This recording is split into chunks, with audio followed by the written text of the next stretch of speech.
Question 3a.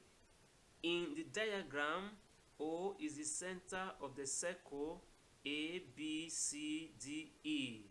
BC is equal to CD and angle BCD equal to 108 degrees.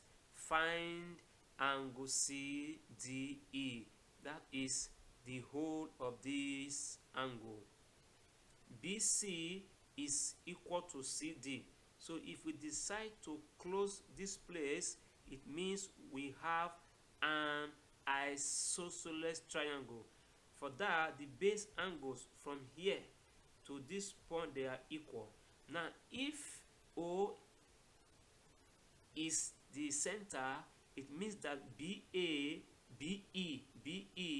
is a diameter. For that reason, this angle is 90 degrees. So all we just need is this angle. If you add both together, you have angle CDE. So we have angle CBD equal to angle CDB. Base angles of isosceles triangle. Let the two angles be equal to S. So if you add in triangle BCD, the three angles, the sum is 180 degrees. If you add S to S is 2S, you transfer this, it becomes negative, and if you subtract it from 180, you have 72 degrees. Divide through by 2, so S is 36 degrees. Angle BDE is 90 degrees. Therefore, angle CDE is equal to 36 degrees plus 90 degrees, and that is 126 degrees. That's the size of angle CDE. Question 3b.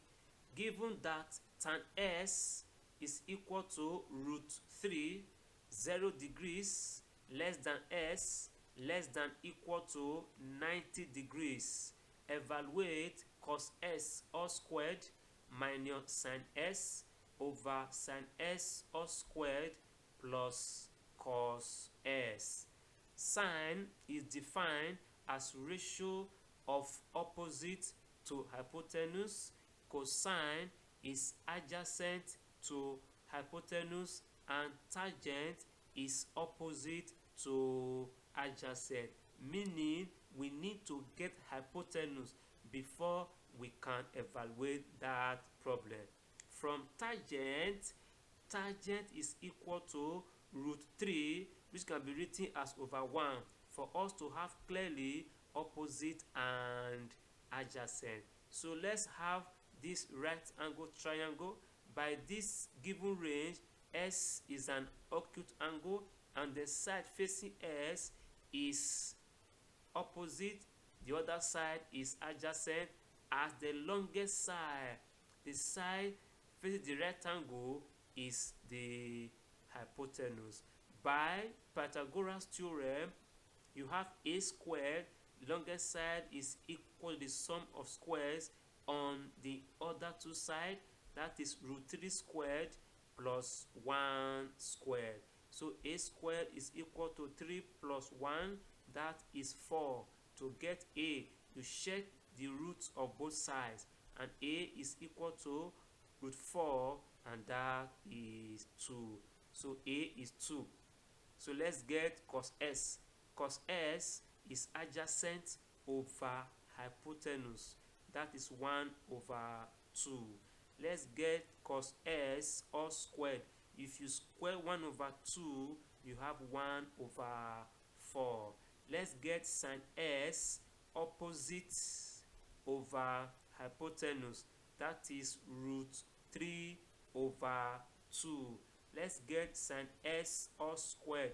If you square this result, you have 3 over 4. Let's compute the numerator. 1 over 4 minus root 3 over 2. The LCM is 4. If you simplify, you get this result. Let's get the denominator. Denominator is 3 over 4 plus 1 over 2. The LCM is 4. If you simplify, you get 5 over 4. Now let's evaluate numerator over denominator. Because both sides are fractions, let's take this as the numerator. Let's use division sign in place of division line, and denominator is 5 over 4. Anytime you are dividing fractions, division sign always changes to multiplication, and the fraction at the right side of the sign is inverted, so you have 4 over 5. By the time 4 cancel 4, you are left with 1 minus 2 root 3 over 5. No further simplification is needed.